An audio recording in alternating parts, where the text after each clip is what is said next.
let me just say, that's the way we do church in Detroit. Okay? I can tell you guys are a bunch of deadbeats. Nobody's into it, you know? You got to get into it and stuff. I don't know who had more fun, you or Ryan, you know, because Ryan loved doing that Motown too. In fact, that was one of the reasons that I give the thumbs up to hire Ryan, because he loved Motown, so he was in. Doug's going, you like Motown? Okay, let's hire him, you know. That was fun. That was awesome. Well, this is a very special morning for us to be able to do this. I'm not sure, you know, I'm going to ask you the same questions I asked you first service, but I have a feeling we might go totally different directions. I'm so old I can't remember what they were, so okay. They're all brand new to me. Well, we're going to, you have a bunch of family here, but we're going to recognize them at the end. So I'm going to save that part till the end while we recognize the family, kids, grandkids, and all of that, and especially honoring Cindy. But we've had a lot of fun over the years with the fact that we both have the same name, and then we both have, our wives have the same name as well, and then you always set it up when we talk about Doug and Donuts. But the Cindys are two different Cindys. So, yeah, both our wives are Cindy, but it's not the same Cindy. He always you know, in this day and age, that. you got to make that clear. We're not that kind of church, so that's right. So you're careful to explain that whenever we're together. I love that. Well, I want to, we put together some questions that I want to ask you and kind of it'll walk us through a little bit of God's faithfulness over the years in your life, as well as our life as a church, our community together. And you've given me permission to cut you off at any time, just to keep us moving. So I'm going to say that ahead of time in case I do, and everybody knows you told me I should. Yeah. Your life was, actually I'm going to hold this for a second. I'm going to, thank you, pull up these pictures. I've got to, want to advance these slides, thank you.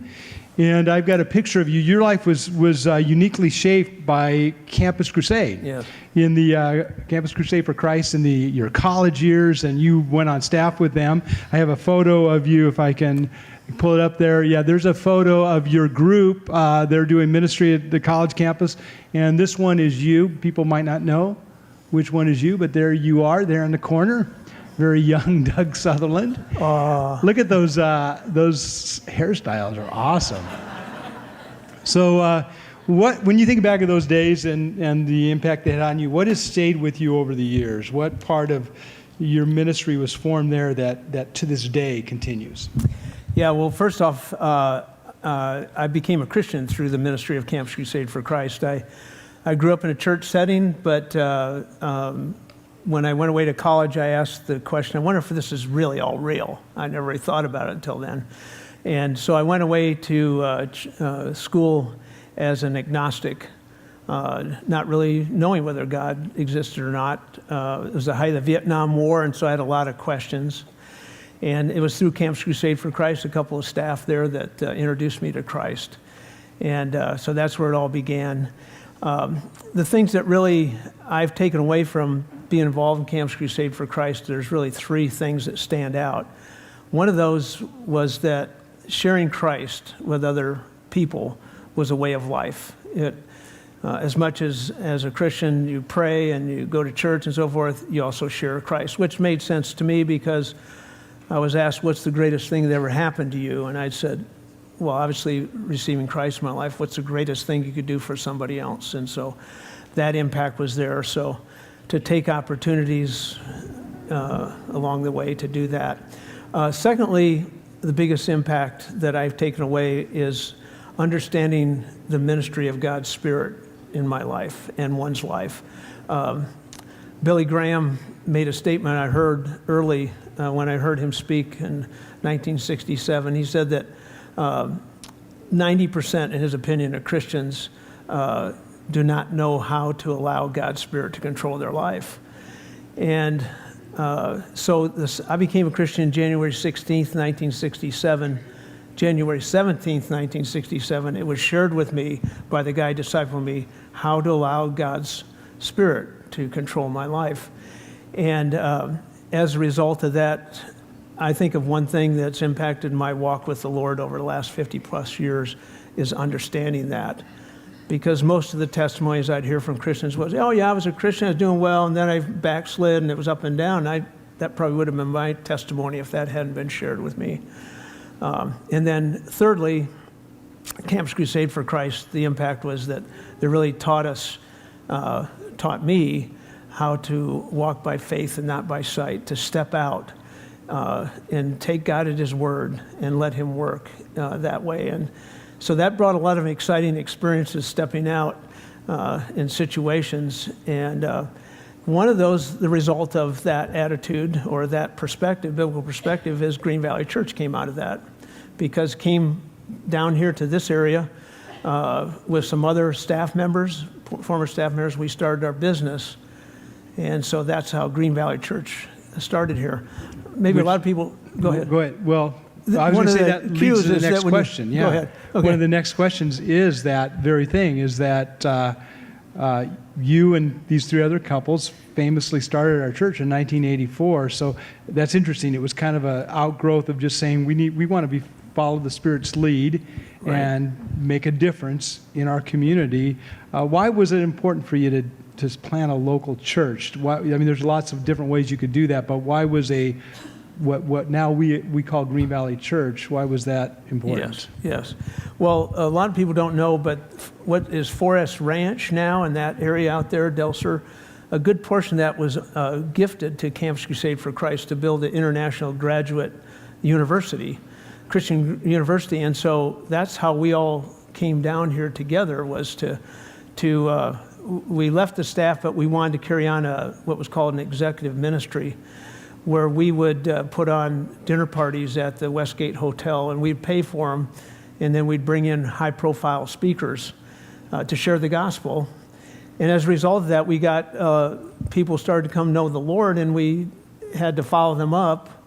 Most of the follow-up was in this area, and at that time there weren't the numerous churches that are in our area now.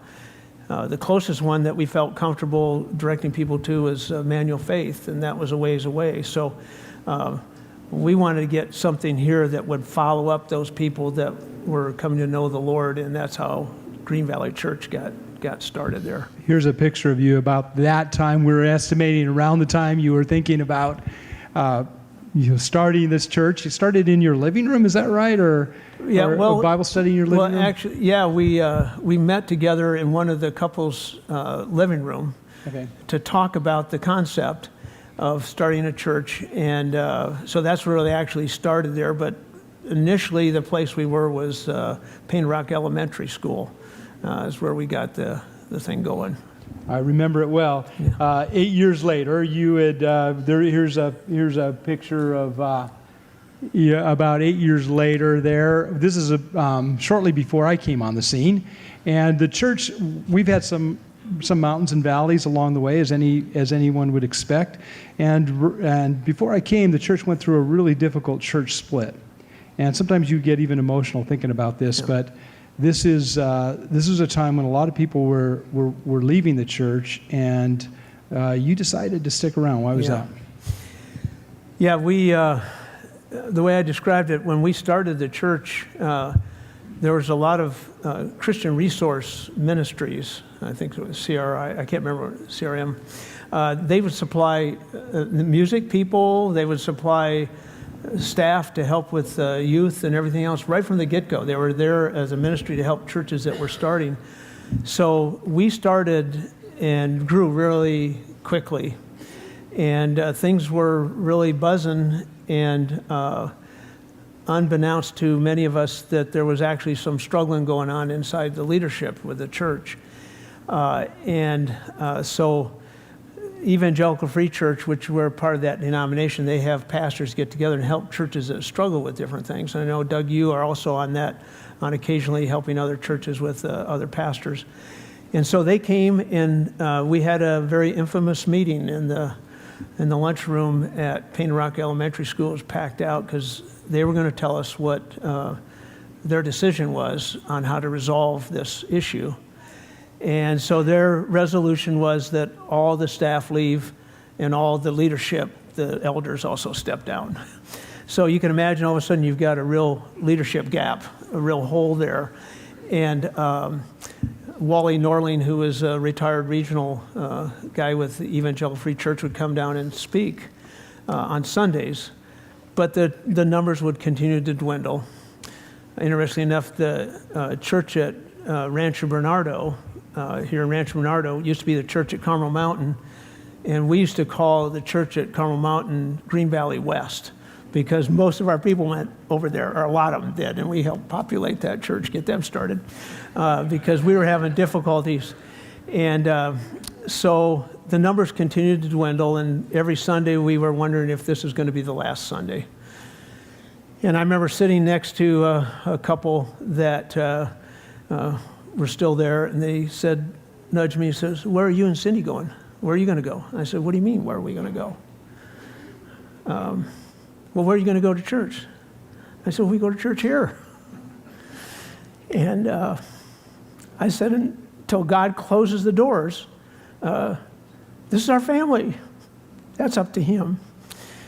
And so we continued there, and the way I describe it was, in our early years, we were pretty on the outside, but we weren't pretty on the inside.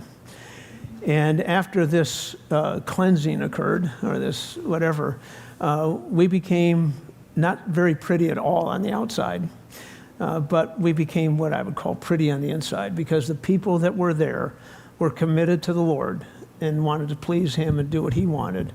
And as a result of that, we began to grow. And it was interesting because new people would come to church there, check us out, and we weren't very impressive, I said, on the outside, but we loved the people when they came in.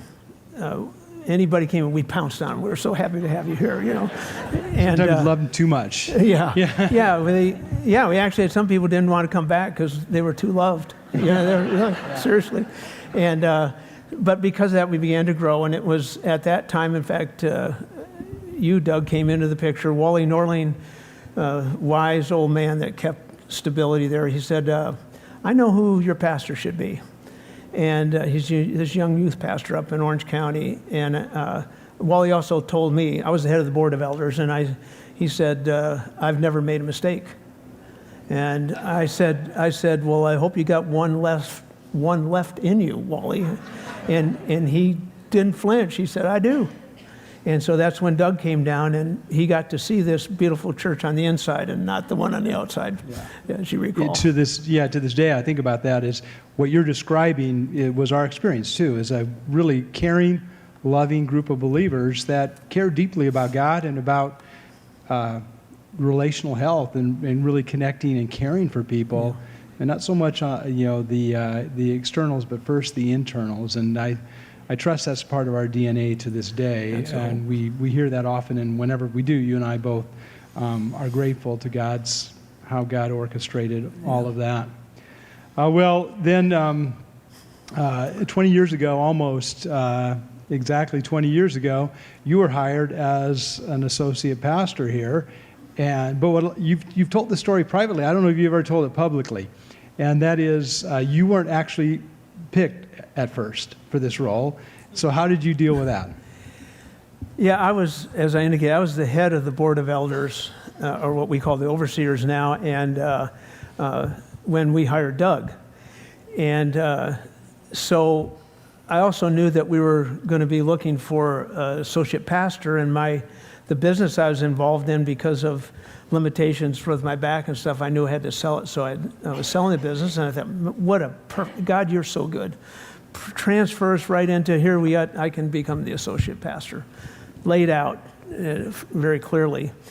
And so when I submitted my name as an applicant, and then there was another one too, and it came down. Well, I don't know if it came down to, but it came where the only person on the board of elders that voted for me as this role was me.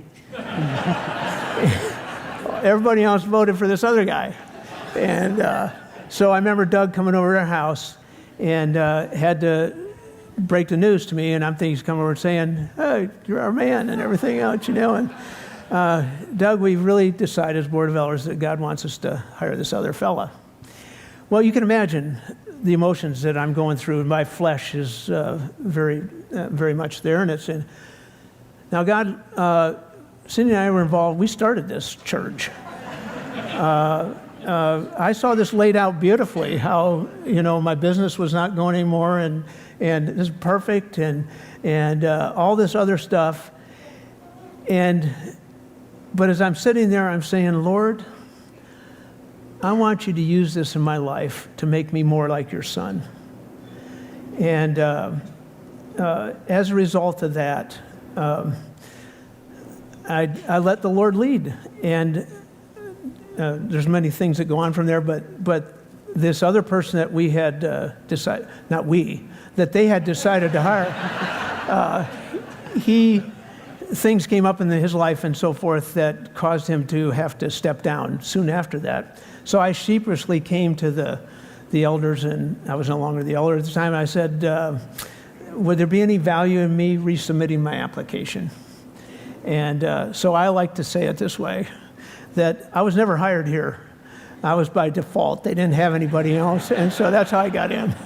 And of course, we can see from, we have the benefit of hindsight now to be able to look back, and it's a lot easier to stomach 20 years later and to realize that God in his sovereignty had a great plan for Green Valley Church, and that had your name on it. So we're so grateful. I'm so grateful for your partnership in ministry all these years. I've got a picture of you, which we think was about that time. We think that's around the time that you started at our as on staff there, and you're still wearing a tie. That was back in the days we wore ties. Can I mention something here about this? What I learned? Yeah, absolutely. At this point, that. And this is my role in the church here has been what's called counseling, and see myself as a counselor, but helping people in their journey with the Lord. That experience certainly helped me become more like Christ, and it's something in my counseling because people don't call me up and say, Doug, I've got to get together with you because life is just too good. They get a hold of me because they're going through problems, sure. And to know that those problems are the very thing that God uses more than your good times to make you more like his son.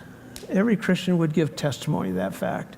And so if we respond as a Christian should respond to those times, God can get great mileage in what he's trying to do and make us like his son.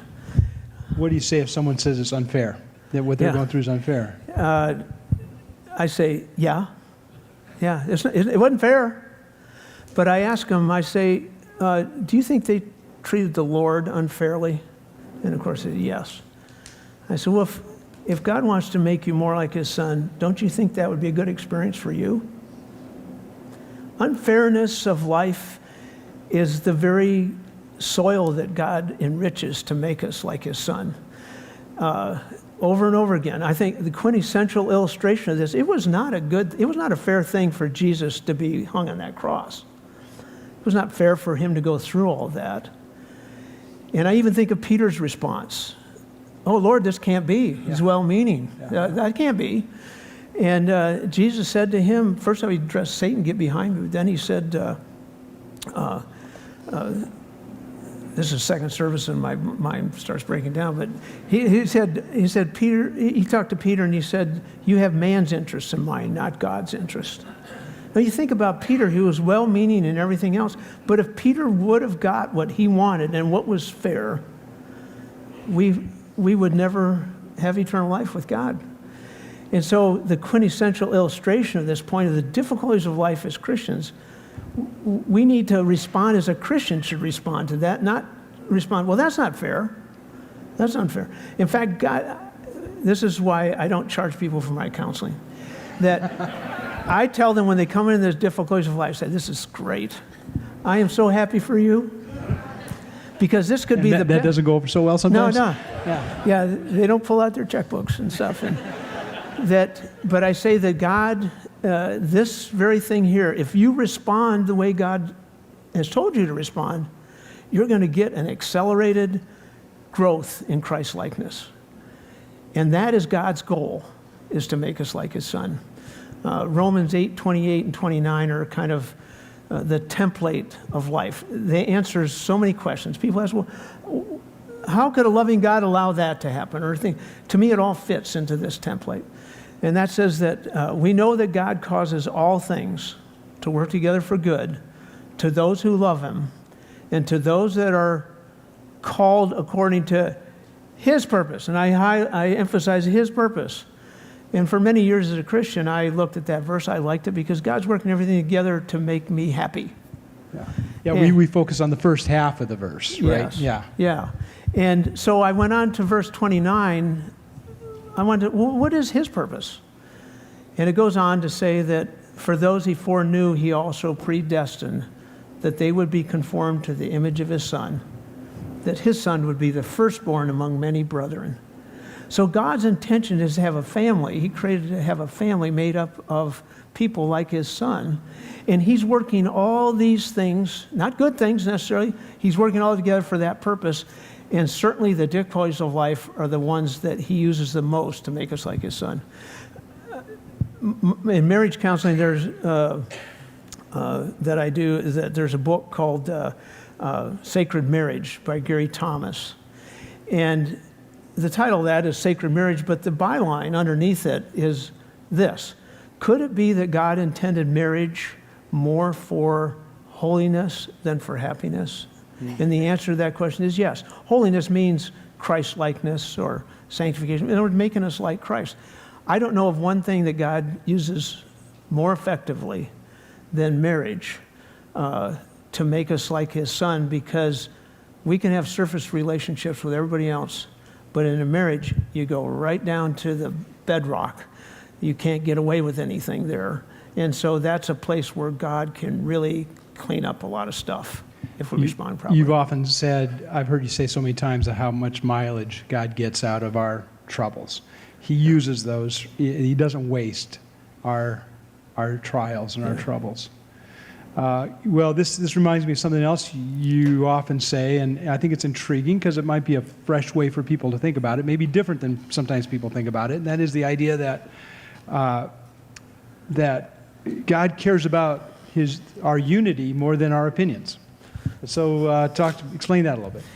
Yeah, well, if anybody knows me very well, I think if I were to identify with one of the disciples, it would be the sons of thunder. I would be a zealot. I'm a type A, high D on the disc chart. And so I have strong opinions about what I read in scriptures and what I understand and so forth. And so, what was the question? Well, your phrase about God cares more about unity. Oh, okay, yeah. So than now our I've become do you see why I'm retiring? I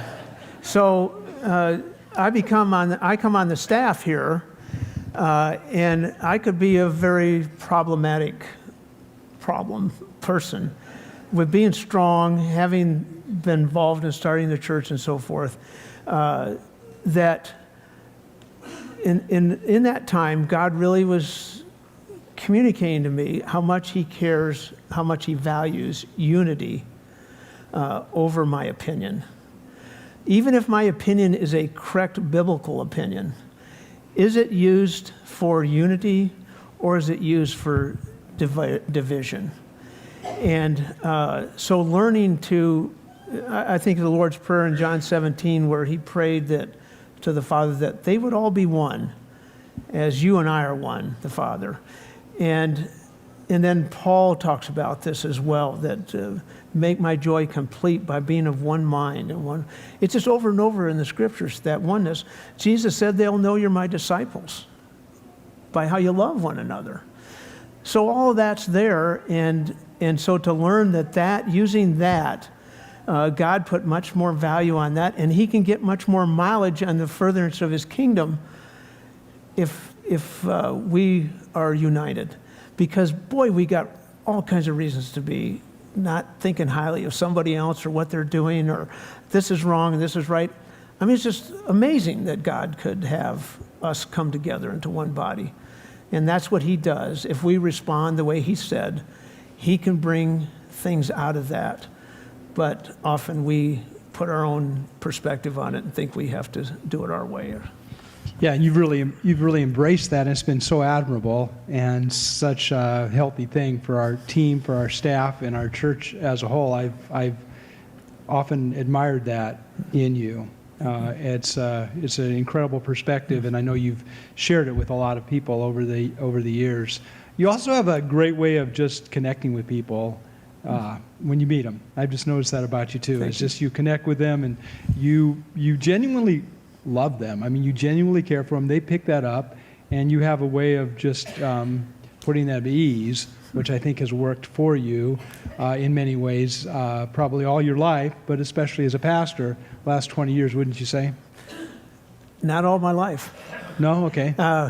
When I remember traveling, and I remember I picked up a book in the Chicago airport that I was really kind of excited about. It was called Winning Through Intimidation. And I thought that'd be very good for my business, you know. But no, it has not. And it surprises me here, one such as myself.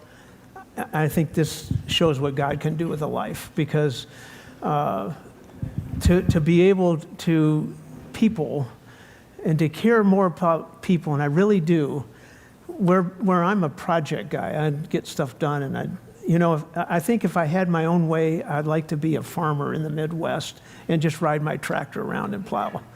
And but so to put that heart for people, I really do care, and that's amazing to me because I wasn't always that way. You know, it's more mechanical and organizational and thinking of putting pieces together, projects and stuff. You know? Kind of more of an engineer mindset, the way you were trained. Right. And then in financial services for so long. You and I talked about this week, but I think it's it takes us a different direction, but it's kind of a fun thing to talk about. So you've been a pastor for 2 decades. Have you ever gotten used to being called a pastor? How do you feel about that? Yeah, and I was thinking as I was going to answer that I know ask you the same question, because I was surprised when you said, no, I really haven't ever got used to it. And I haven't either. If I'm out in the public square and so forth, and I'm talking to somebody, and of course you ask them, what do you do? And they ask me, well, what do you do? And I say, well, I had my own financial service business for 20 years, and now I'm kind of working with my church. And I don't tell them I'm a pastor, because when I say a pastor, all of a sudden, everything clears up. You know, everything cleans up, and you can't connect on anything. Who can relate to a pastor, right? And in fact, when I left Campus Crusade for Christ and started the business and got in the business world, I was around guys that are telling dirty jokes, and their stories are not good stories, and I'm shocked, because my whole vocational life was in ministry. And don't you know who I am? Well, no, they saw me now as a guy in business, and I always saw myself as a guy in professional Christian ministry. And so I had to get used to this kind of language and these kind of jokes and everything else, but it allowed me then to get in to share Christ. And that's why I left Campus Crusade. I want to take those things and get it into that context. I was able to begin to share with them and relate to them. I want to share one story that came up. It was back when I was on staff with Campus Crusade for Christ. I was the director of the ministry at the University of Minnesota. It was a large ministry, and one of the guys had come to Christ in the fall. It was in the spring, and I picked up on him next fall to disciple him. He was a wild guy. Wildest guy I ever knew. I found others later, but he was the wildest that time. That, like, he got a $50,000 inheritance, and he spent it within a month on just partying. And so this guy was wild. He cheated his way through college. I won't tell you too much about him. He's not around here, but he might show up somewhere. Anyway, he was a wild guy. And one afternoon, he called on the phone, and he said, Doug, I've been over here at the pub all afternoon having a beer with this guy, and I can't get through to him about Christ.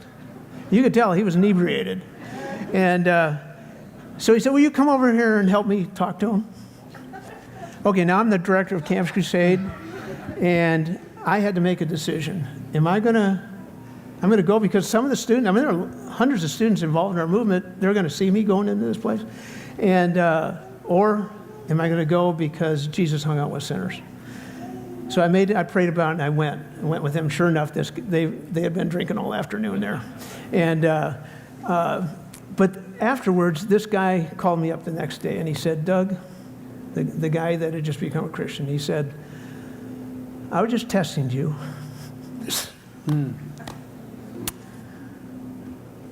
I was testing you to see if you would come into my world. Yeah. That I come into this world. That's what I want to do. I want to go into people's world and be salt and light there, not here. Yeah. Well, I want to be here too. Yeah. What's wrong with my voice? I must be getting. It always happens when it must be the allergies. As one of the ball players I worked with. Yeah. The dry air, there's something in the air. But you can imagine, and this guy has gone on to, he worked in overseas ministry in Eastern Europe. He worked in Washington, D.C. with senators and congressmen and all this kind of thing. It's just amazing what God's done in his life. It's probably why, and I wanted to share that, because it's probably why neither of us are really enamored with the title pastor, because in many ways we respect and honor these folks and their platform and the places that God takes them to make a difference in a very real, authentic way in the lives of people. And we've got advantages too for we don't step away from that role, but we also aren't overly inflated about the title. Yeah. We don't see that as necessarily an advantage. In fact, that was one of my hesitancies of wanting to have a day like this. Yeah. Because we're here to equip the saints for the work of service. And like I think of it is that God gets the glory, but we get the joy. And what I'd really like to do is to honor all these people that come here that God's given to us. Yeah. I know John wrote in his epistle, he referred to those he worked with as children, and he said, I have no greater joy than this, than to see my children walking in the truth. Yeah. And to think of the stories over the years of watching people develop. We get to see that, and that's what really is exciting. Yeah, and I guess if there's any advantage, we sometimes get an insider view of that. We sometimes get a sneak peek at some of the stories of how God is using people. But in many ways, you and I get to sit up here and have a conversation, but the MVPs, we understand, are sitting out here as they go out and make a difference for the kingdom. I just think I am so humbled by what has gone on to make this day. Yeah. This timeline thing out there, I mean, it's just amazing what, I won't start mentioning people because there's so many, but to put that together and to see guys in here yesterday morning when I was at a Bible study, go in there and they're in the cooking up stuff, and I just think of all the things that go on. We get this kind of thing, and they're going to get their thing with the Lord, but we never see it. Yeah. And you just want to honor that. People, not only here in the church, but people in the church that are doing things in their secular locations too, Well, here's one of my, you are a pastor, and we are, and I don't have to be that though after, right? After. No, well, we'll talk about it. Here's one of my favorite pictures of you, pastoral pictures, this baptism here. There's kind of a story there, right? Yes. Yeah. And I, for those of you who come to me and I spend time counseling, I try to protect everything that goes on there. So I want to protect that here as well. But that couple that's hugging there is Gino and Bree. And I can't pronounce his last name all the time, but is Rick Mountain still here? I think he was here first service. But anyway, they were in our church, and they live on the East Coast right now. And I continue, a lot of my times when I'm continuing is through the phone. I'm able to do a lot through the phone. And Gino and I have been in contact, and Bree works for Rick Mountain, or works with Rick Mountain, so she comes out to San Diego quite often. And just to help them with their journey and their marriage and their family over the years, it's been a tremendous joy that's there. And so when I saw this in the Dropbox for today, I said, well, that's Gino and Bree. And so I sent that to Gino, and I said, Gino, don't you forget this. And he says, I haven't. I haven't forgotten.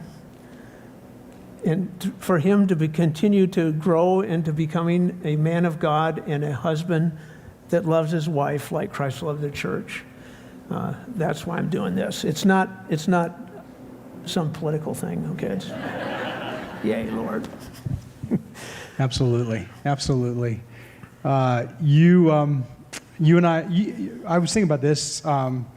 You do one of the things you've done around here is a lot of marriage counseling. That's been part of your role here. I get to do a lot of premarital counseling, and I feel like we both benefit. We probably both benefit more from that than the couples do, because we get to talk about this all the time. Yeah. But you've learned a lot about marriage and have shared a lot about marriage because of that. Yeah, and just so you know that Doug and I, when we do this, we can learn the most because I get to hear myself tell these couples what they're supposed to do over and over and over and over again. And so sometimes I would come home, it doesn't happen much anymore. Cindy would say, you know, some of those things you're telling, you might want to work on some of that yourself, you know. And she'd put little sticker things in my book, you know, like here's a highlight, maybe take a look at this one. And, but there's no question, one of the biggest things that's helped me in God, in my relationship with God, is my wife. And it's, Paul describes marriage in Ephesians, and he describes it, and he says it's a mystery. And in Genesis 1, God said that he created mankind in his own image. He created them male and female. And when those two become one in marriage, that entity, that mystery, becomes a greater thing than the sum of those two parts. And most marriages are the sum of the two parts, the male role and the female role, the wife role and the husband role. But when they come together, God intended that entity to be a reflection of the relationship between the Son and his church, between the Father and the Son and the oneness that's there. I believe that's why marriage is so much under attack in the public discussion, because that's God's representation of that oneness that's there. And so one of the difficulties for me was not only being a male who thinks objectively, predominantly males are objective and women are subjective, objectively, but also my education in engineering, that gives you a little bit more idea. Everything had to be facts. So when Cindy and I would, when Cindy's trying to share with me what she's feeling about something, I would think in my mind, honey, when you're not so emotional, sometimes it wasn't just in my mind, I might mention it, which was not a wise thing to do, that when you're more rational, when you're making more sense, you're not so emotional, then we'll talk. But right now, you're not making any sense. And that didn't go over that well? That didn't, no. Yeah, okay. And that's why my wife isn't up here with me right now. But because of learning to live with my wife in an understanding way, I came to the place where I knew that that emotional perspective was real. I just didn't accept it. I didn't understand it, but it was real. There's enough evidence, even secular evidence, to show that that is real. So I started there. I said, I don't get it, Lord, but I want to get it. And that related to becoming more like Christ, because I would read like Jesus with the woman at the well there, the Samaritan woman, and he would talk about God is spirit, and those who worship him must worship in spirit and truth. And well, how do you do that? How can you worship a spirit? I don't get that. But I know it's real. I know he is. Jesus said it, man, and that's it. And so by having to dig into understanding what my wife was really saying, to listen with the ears that are different, I began to appreciate immensely what she was bringing to the marriage. And if I didn't do that, I'm cutting off half of who God is, because he says he's images both of those. Right. And so as that, but the thing that I really didn't expect to happen, my relationship with God became much more personal, intimate.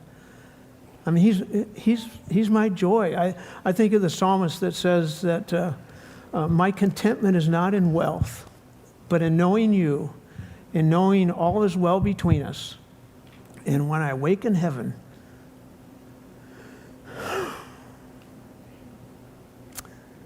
I'll be fully satisfied, for I'll see you face to face. That's what it's all about. That's what God is about when he created us. He wanted to have a family. Ephesians 1:18 talks about, I pray that the eyes of your heart may be enlightened, that you might know the hope of his calling. What are the riches of his glory in his inheritance of the saints? That God feels he was made rich because he got us. And you can see why Jesus stood over Jerusalem and said, oh, Jerusalem, Jerusalem, the one who kills the prophets and stones those I've sent to you. How often I've wanted to gather you together as a hen gathers her chicks, and you were unwilling.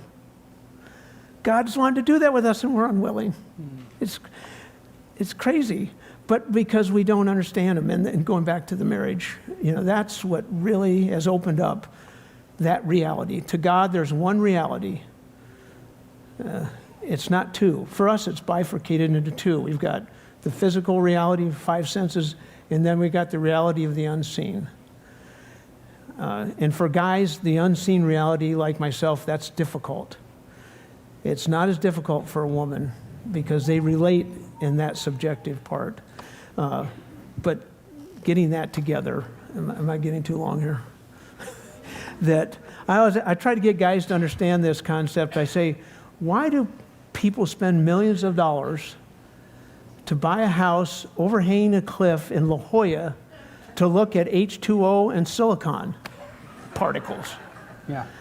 Why do people pay money to go up in the mountains or all these things? Because that reality exists. And it's a reality that is where God is, and he is constantly making himself known through that reality, through the glory of the stars and through relationships between a mother and her daughter and all these things. Those are all his signature. There's all these intangibles where God makes himself very real, and just as real as the stuff that we can see more, in many ways more so. And one of the reasons we wanted to have this conversation is that we knew it would be enjoyable, but more than that, we knew it would bring glory to Christ. To think about just how the passion for being honoring to God, to glorify him with our lives, and to be open to his work in our lives, to make us more like his son, is really in many ways the message that I keep hearing you come back to first service and right now as we kind of talk about this together. Well, my last question for you, it will maybe be the hardest. Do you know how many grandkids you have? 9. 9. But don't ask me to name them up front here. I tell Nikki and Mindy and the people in the office there, I said that you're my external hard drive. You're my cloud, because I don't have any more room in here. So I could name them, but not under pressure up front. Well, here's a pretty recent picture. I guess it's missing the newest grandchild, but otherwise, here's a picture of your family, and I'm gonna. Westland is the most recent. He's not in the picture. Yeah. Jeff's their youngest one, but all the rest are there. Would you share with us the principle of class is always in session when it comes to parenting and grandparenting? Yeah, when I'm talking to parents, I make this percentage up.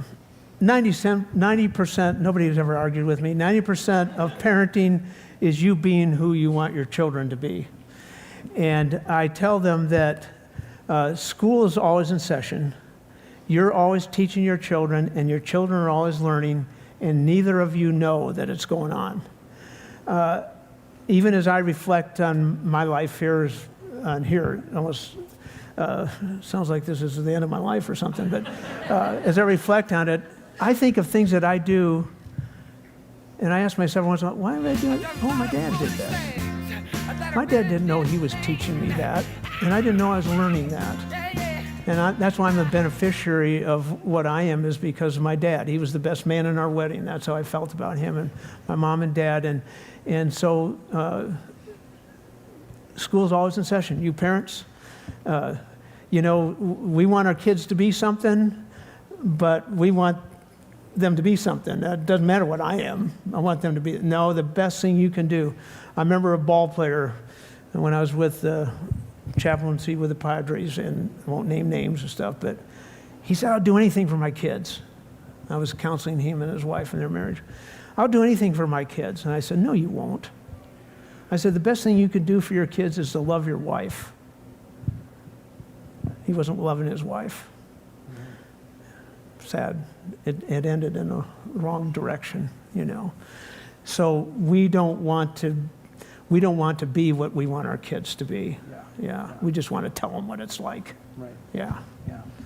Well, speaking of your family, most of them, if not all of them, are here. So I'm going to invite them to come up at this time, and we'd just like to see them. So if you guys wouldn't mind joining us on the stage, the whole family, kids, grandkids, come on up here.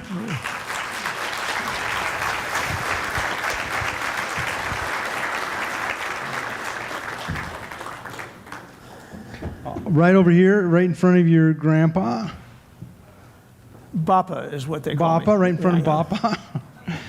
Come on over here, Rand. This is my wife, not my daughter. Okay. And that's my daughter over there.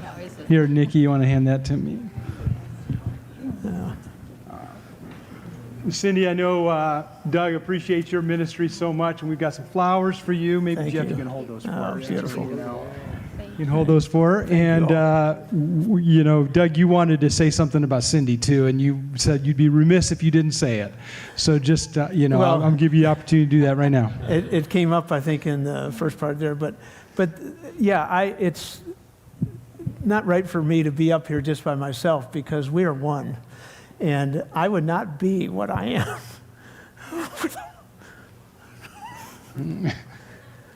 Without his wife. Yeah. That wasn't what I was going to say. No, yeah, that's true. Usually she's the one that chokes up here and stuff. But the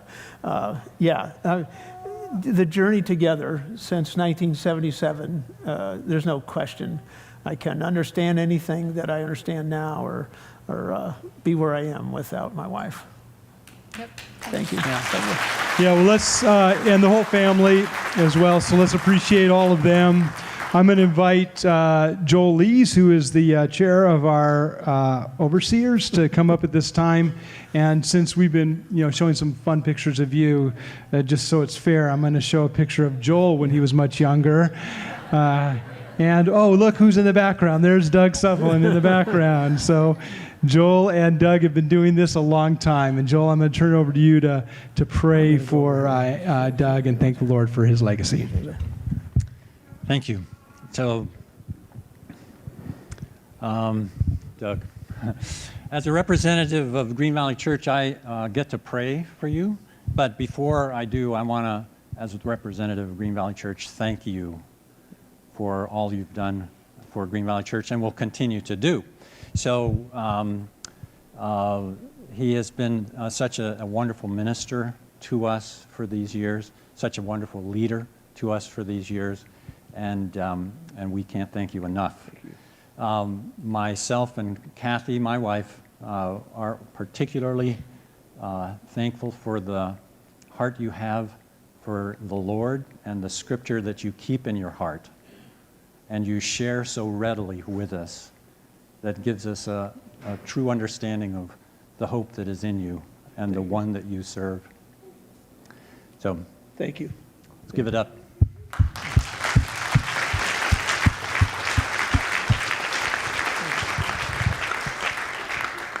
Thanks for being here, family. Okay, pray with me. Father, we praise you for the man that you have put in our midst, this man of God who loves you and loves these people and shares it with those who are around him. We thank you for the man that he is. We ask that you continue to draw him closer to you as this new chapter in his life begins. We ask that that chapter be long and amazing as he continues to be closer to you and to his family. We praise you for the way that you've worked in him and his family, and the way that that has shown your faithfulness through times that are often hard, but allow you to show your love towards people in a way that we can then turn around and show others. Continue to bless him, Father. Continue to bless Cindy, their children, their grandchildren, and one day their grandchildren's children. We ask this in your name, Father. Amen. Thank you. Amen. Let's congratulate them, and don't go anywhere yet.